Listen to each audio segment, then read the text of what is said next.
bagong tablet na ginagawa at iyon ay ito. So ngayon ang pinapanood natin ay si Bonardona. So sana i-subscribe niyo ako. Sana matapos itong video na to. Salamat sa inyo.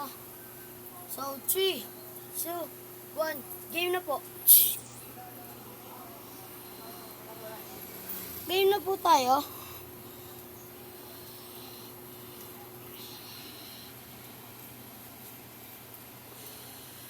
1,000 pesos. Sino ang tutura? Nasa akin yung toothpaste. Toothpaste lang yan, Brad. Masarap yan. Hindi masarap mo. Nagpan mo.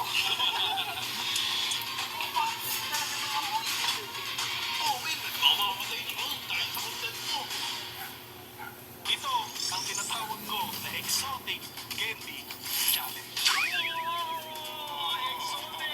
Nakain ko na yan noon eh. Yun yung may iba't ibang lasa. Huwag mong galawin kasi lahat yan masarap.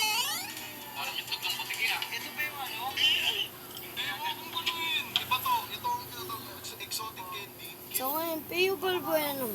Maabot ko rin ang aking mga pag-aaral.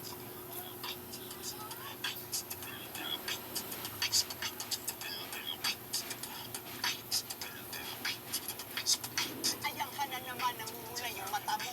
Diskarte lang palagi hanggang merong mata mo. Kaya ako eto, kalmado na nagdadamo. Hirap na, kita mo sa mata ko. Galingan mo palagi at huwag kang susuko. Tayo ang lalakas sa kada pawis na tutulong. Minsan maliligaw ang karanasan ng magtuturo. Sa pundasyon ng buhay, huwag ka papayag na gumuho. Hindi na ba importante kung saan tayo papunta? Ang paglaban sa buhay, hayaan bang matusta? Kamusta? Yan ang magdandas natin tinatangan. Taos pa sa puso natin nung galing lang sa ilong. Bakit marami pa? So ngayon guys, dito na nagtatapos ang ating video. Huwag niyo kalimutan mag-like and subscribe.